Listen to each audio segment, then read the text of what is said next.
JP, the moderator, he'll say over there. What's that? That I don't know. I don't know else about that. Mm-hmm.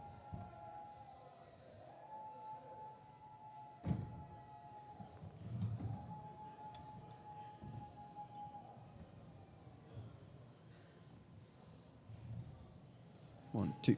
Check 1, 2. 1, 2.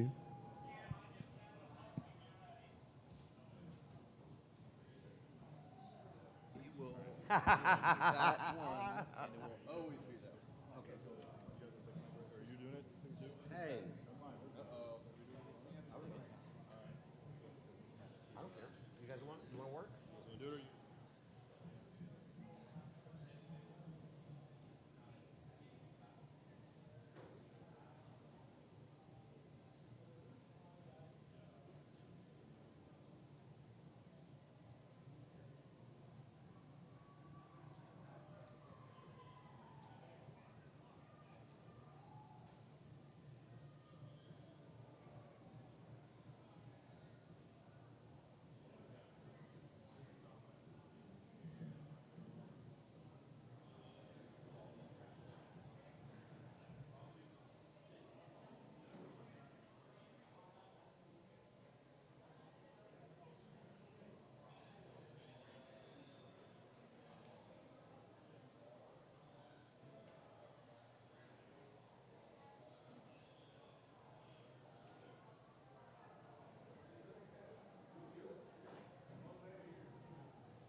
All right, folks, we have the LSU Tigers here. And, Coach, if you could, just an opening thought about the win today in the first round. Yeah, first of all, we're excited with the obviously to be able to survive and advance. I thought our guys came out, and especially in the first half, we really executed our game plan. We wanted to attack the paint, and I think paint points in the first half, we kind of dominated them in the paint. And I thought we were good defensively in the first half. We did a great job getting to their shooters, making it tough for those guys to get to the paint. I thought the second half we came out and gave up some easy baskets. But I give Yale credit. They're a good team. They play with a lot of confidence, a lot of poise, and they made some big shots when they needed to. But we were able to make some free throws down the stretch that enabled us to win the game. We got some stops that we needed down the stretch. But we're really happy to have the win. Couple thoughts here. Just a reminder, no video on cell phones. Photos are cool. Let's get some questions for the players first, and we'll get those guys out of here. We'll spend a little more time with the head coach. We'll start here on the right side, and then you next, sir. Go ahead. Sure. Jerry Carino from the Asbury Park Press. Naz, what was this like for you, your NCAA tournament debut? How did it live up to maybe what your dreams or expectations were coming in? It was pretty tough. Hard-nosed team that, who didn't let up, and they were very competitive, and, that's something you're going to see throughout the whole March Madness. Second row on the left, and then you next, sir. This is for any of you guys. After having such a close game against Florida go the other way, how nice was it for you guys to bounce back in crunch time and stave off that late push? Obviously, the Florida game didn't go, the way we wanted it to go. But as a team, we were able to grow from it and pretty much learn what we had to do. We made free throws, like Coach said, and everything's just falling into place for us. In the aisle, yes, sir. Was that game a little closer than you had hoped, and what can you learn from that game that you can take to move on, on Saturday and hopefully going forward?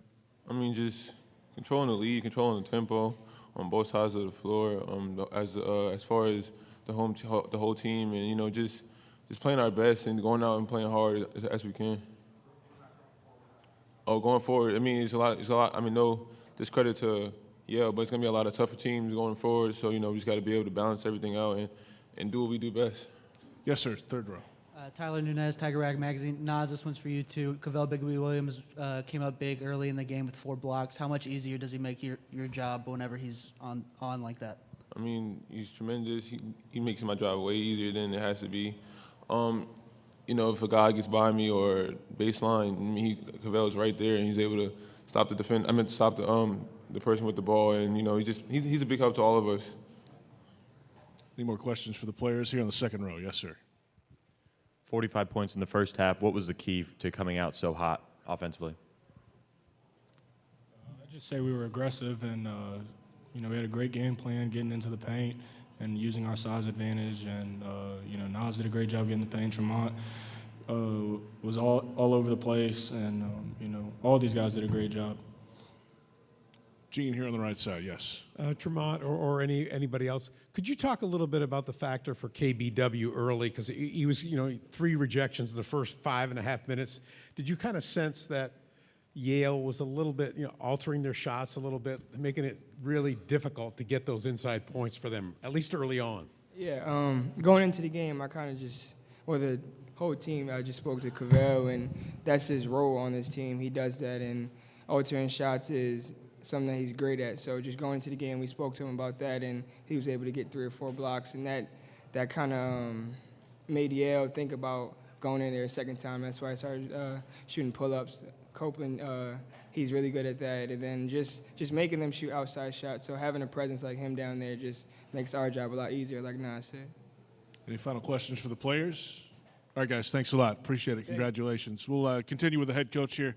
Any questions for the coach, get your hand up. We'll get a microphone to you. We'll start here in the aisle. Hey, Coach Adam Zagoria, NJ.com. Can you just talk about Naz and what he brings to the team overall and how you felt he played today? I mean, obviously he was the biggest guy in the court. They didn't have anyone who could really match up. Yeah, Adam, Naz has been great to coach, man. He's been fun. He's in tremendous shape. He's really changed his body, but we wanted to play through him. We want to get paint touches. That was one of our game standards, is try to get 50 or more paint touches, and I thought we did that, establishing the paint points early, and Naz did a great job. Stepped out, hit I forget. I don't know if he made a three. Might have made one. I'm not sure. But we just got to keep playing through and moving forward and do a better job. We got to continue to do a great job on the defensive end too. Coach here on the right side. Coach, what was your assessment of how things started to just kind of slip away a little bit when the lead went from 16 down to 8, and Yale wasn't even making 3-point shots at that time, but yet did you feel like your team got a little bit unsettled, a little out of rhythm? The thing is, when you're in the NCAA tournament, okay, I've been in the tournament as a player, coach for years, a lot of years, and there's good teams in the tournament. They're going to make a run. It was a college basketball's a game of runs. That's just, they made a good run. I thought there was a couple of times we had guys that maybe had, I don't know if we were pointing fingers at one another. We had some defensive breakdowns, and I think guys were challenging their teammates. We talk about that, taking ownership and keeping one another accountable. And so I thought they tried to do that, and I thought we were able to regroup. Through all of that and through that little adversity and make some free throws. But Yale's a quality team. I mean, Coach Jones, they won a lot of games. They beat some quality opponents, and we knew it was going to be a tough game. So I want to give them some credit too. Far back on the right. Coach Joey Cam, Yale Daily News. What do you feel you guys did well on defense to hold Miaoni to just 5 points and limit Yale 8 of 37 from 3 in that game? Yeah, well, the kid Marlon Taylor that we have, he's one of the best athletes in the SEC, and he's a really good defender. He's about 6. Marlon's about 6'5", 6'6", and we told him it was going to be a challenge. We told him this kid Oni's a really good player. He's a pro prospect, and I thought Marlon did a good job of really being there on the catch and making it difficult for him to get to the rim. And I thought he challenged his 3-point shots really well. So I thought Marlon Taylor did a great job. Second row on the left here, Coach. Tony, you guys have been in so many close games during the regular season. Did you sense anything was different in this game, or did you feel there was a comfort zone for your players, even though Yale's making a run and they're cutting your lead down? Did you feel like you guys still had things, under control emotionally? Well, I thought that we had to get some stops, and that's what I kept preaching to our guys. Just hey, we got to keep our poise, and we got to make sure that we get stops down the stretch, and then finish those defense possession with rebounds. And they hit some tough shots. But I thought we were able to come down and execute, in the half court. We got Nas. I think when they cut it, I forget about 4 or 6. We ran a play to get Nas an easy basket, and then we came down and got some stops. But we made our free throws. So, again, you're right. We played a lot of close games, and we're fortunate enough very fortunate to pull this one out today. You're on the right side. We'll get to you next, sir, in the front. Coach Gene Fournette from the Times-Union. What would you say to anybody who maybe pays scant attention to LSU basketball, just watching it, and they see the news developments of the last few weeks, who would think in any way disparagingly about your program because of allegedly, possibly a rogue decision made by a coach that didn't involve any of the players except for possibly one on your team? Well, the bottom line, we're not going to worry about the outside noise. We got good character kids, okay? And, you got Skylar Mays, who's a Scholar Athlete of the Year in the SEC, and we got some really quality kids on our team. So we're just going to control what we control, and that's getting better every day, getting ready to prepare for our next opponent. That's all we can control. Outside noise, we can't worry about that. All we can control is the inside noise. That's all we're worried about. All right, we'll go here on the right side and then the left. That'll wrap us Tony, up. Cavell obviously had a huge impact on the game defensively, but also I thought offensively, put backs. Can you just talk about how he's almost seems like at times an afterthought with this team, but some of the importance that he has in the game? Well, Cavell's kind of our X factor, like Trey said. He's a rim protector. He should have been on all the SEC defensive team, but he does a great job. First of all, he's smart. He's got a high IQ. He does a great job of communicating to his teammates out there, and he really absorbs the scouting reports. That's one thing, he takes it to the court and he helps the other guys out. So he's always in great position because of that. He watches a lot of film on who he's going to defend and everything. But he's been huge for us this year. Like Nas said, he really covers up for Nas and those guys if they make a mistake, they know he's back there to protect the rim. Final question on the left, yes. After a blazing hot first half, y'all seemed to struggle to find good looks in the second half. What do you think contributed to that? Was that on your end, or was that an adjustment they made? Well, I think a combination of both. Again, those guys at Yale, Coach Jones does a great job. They got a lot of pride, and they got some guys that can make some shots. And they hit some big shots. And I thought we were kind of stagnant there sort of in the second half. We didn't execute as well as we needed to, and we settled too much.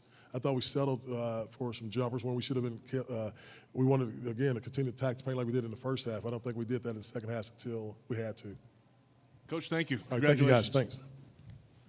We'll have Yale shortly coming up. Thank you.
The gentlemen from Yale are here.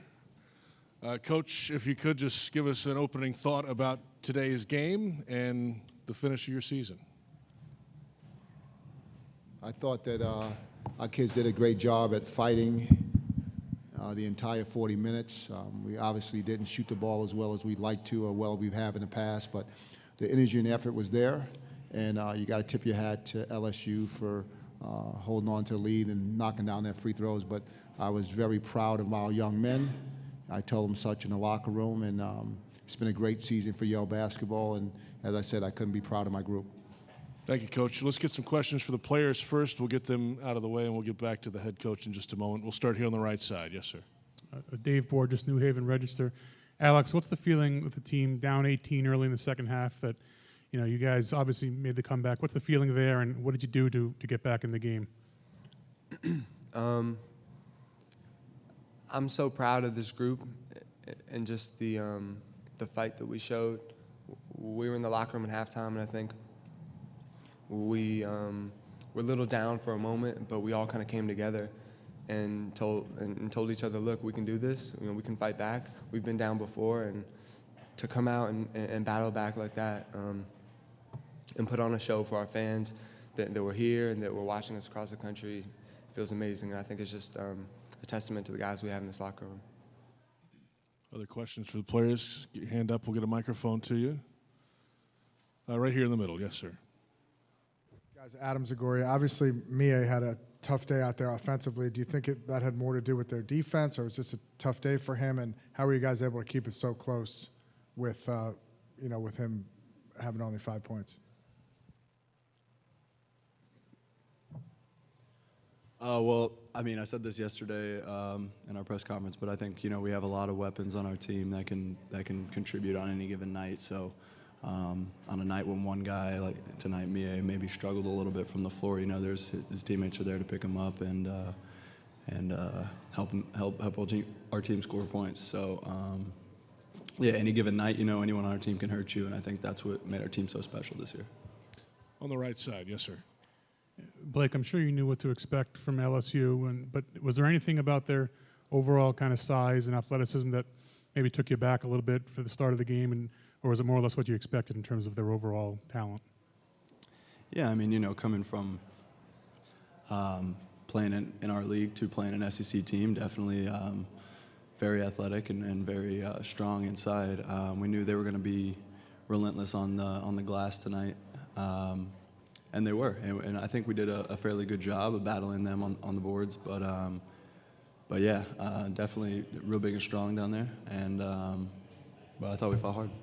Final question for the players on the front left. Yes, sir. Again, Blake, you made a basket with just over 8 minutes left to cut LSU's lead to 7, and then over the next 5.5 minutes, you guys only cut their lead to 2. They didn't score much, but you think maybe you look back, that's a part that's going to frustrate you. So y'all had a chance in that period and that part of the game and couldn't really make it a 1 or 2 point game. Right. Yeah. Through that stretch, we were really doing a good job on defense. We started switching the ball screens, and I think it kind of frustrated them. Yeah, definitely. That's a portion of the game that I'm going to think about a lot. Looking back on it, that we couldn't quite take the lead or quite get over the hump there. But hats off to LSU. They played solid defense, and they held us limited on offense there during that stretch. Alex, Blake, thank you guys. Appreciate it. Coach, a few more questions for the head coach here. If you have a question, get your hand up. We'll get a mic to you. Yes, sir. Coach, Bigby Williams, he's not always the one people focus on, but LSU's undefeated when he has a double-double, and he seems like he had 4 blocks. He changed his shot. What are the problems that he created for you, Bigby Williams, number 11? Well, he's a big, long center, and obviously he's going to clog up the paint a little bit, made it hard for us to get at the rim. He was able to score, and we fouled him a little bit as well. So, anytime you get a guy that goes for a double-double, that's going to put a bite in the works in terms of what you're able to do to be successful. And he had a nice game for them, and so you got to tip your hat. On the right side, yes, sir. Hey, James, with Mie, what do you think it was with him today? I mean, obviously LSU did a good job on him, but just never seemed to get on track. And how hard is it to win a game without Mie really having a big game? Yeah. My son's 13, and he's a big James Harden fan. And every time James Harden plays, it'll be the first quarter, and James Harden will be 1 for 9, and he'll be like, James Harden sucks, he stinks, he can't play. So you're going to have games where you knock the ball in and you don't. I mean, you guys all watched the game. Like, Mie had open shots that just didn't go down, and he's hit tougher shots than he had tonight that he missed. And so did they do a good job on him defensively? Certainly they worked hard to try to limit him, but he's good enough to get good shots, and we thought we got good shots for him, and they just didn't fall down tonight. So sometimes that's going to happen to you, and you just got to live with it. Any more questions for the head coach? Final moments. Coach, thank you very much. Appreciate your time. You're welcome. Thank you, sir. Appreciate it. Yes, sir. Thank you.